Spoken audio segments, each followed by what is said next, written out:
Have you ever wondered what it really takes for a mission to last forever?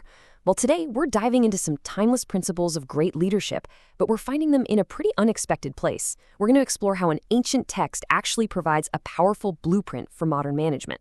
I mean, think about it. This is one of the biggest challenges any organization faces, right?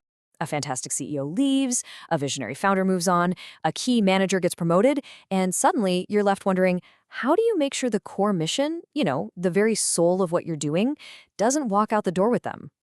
And this is definitely not a new problem. Forever, organizations have struggled with keeping their strategic direction and team spirit alive through leadership changes. A new leader can often mean a totally new playbook, and that can cause a whole lot of confusion and just stop progress dead in its tracks. Okay, so for our explainer today, we're looking at a fascinating parallel drawn from the Holy Qur'an. And just to be super clear, we are looking at this text through an analytical lens. Think of it like a case study in communication and long-term strategy, the same way you might study the tactics of ancient generals or the philosophy of Greek thinkers. The principles here, you'll see, surprisingly universal. So the source material kicks things off by showing us this long, unbroken chain of messengers. And they're all tasked with delivering a single, unified purpose. The whole idea is that the core message itself is the constant, not the person who happens to be delivering it at the time. So here we can see that sequence laid out. The source points out a succession of prophets, from Ibrahim all the way down to Aaeesa, all sent to the same community over many, many generations. You'll see the letters PBUH there. That stands for Peace Be Upon Him, which is a traditional honorific. But the key takeaway here isn't just about the individuals. It's about establishing this continuous chain of leadership, all laser-focused on one single consistent goal. And that leads us to this really core instruction for the team, or in this case, the believers. The text tells them to see the mission as unified across all the messengers, to make no difference among them. Now, as a strategy, that's fascinating. It completely prevents fractured loyalties and keeps everyone's focus squarely on the message itself. So the first big takeaway is really clear. For a mission to truly last, it has to be anchored so deeply that it's bigger than any single leader. The team's loyalty has to be to the vision, first and foremost. But that's only half the story. Because, and this is where it gets really interesting, a unified mission doesn't actually mean you need uniform, identical leaders.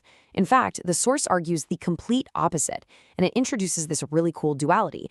You've got this incredible tension going on. On the one hand, you have absolute, rock-solid consistency in the core mission. But on the other hand, there's this explicit recognition that the leaders themselves were all unique. They had different skills, different ranks, and different kinds of support.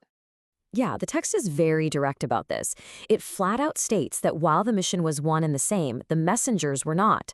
Some were elevated in rank above others, which suggests a system that really values both a consistent strategy and a diversity in its leadership. And we even get some really specific examples.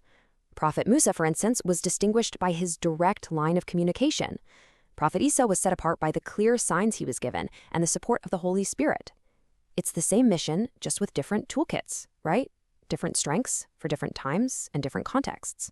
Okay, so what in the world does this ancient leadership model have to do with a modern-day boardroom or a project team? Well, this is where we connect the dots. This whole structure is actually a perfect illustration of a modern management theory. It's called strategic consistency. And it's this idea that the most resilient organizations anchor themselves to a core purpose that doesn't just change every time the CEO does. This is what allows them to hire really diverse leaders with unique skills, say a finance whiz CEO followed by a product visionary, without completely losing their way. Let's just break this down, because the analogy here is crystal clear. The prophets, they're your leaders, your C-suite. The unified message, that's your core mission and vision. The believers are your team, your employees. And all those different ranks and qualities, that's the beautiful diversity of skills and leadership styles that makes a modern team truly strong and adaptable. And the benefit of this is just huge. When the team is loyal to the mission above all else, a change in leadership isn't a crisis. It's just a new chapter. It prevents that awful whiplash of constantly changing priorities, and it keeps everybody pulling in the exact same direction. So how can we actually apply this really powerful principle today? Well, it pretty much boils down to a clear, practical roadmap for any organization out there. All right, first step, anchor everything in the mission. Is it clear? Is it part of every single meeting? Second, empower different kinds of leaders.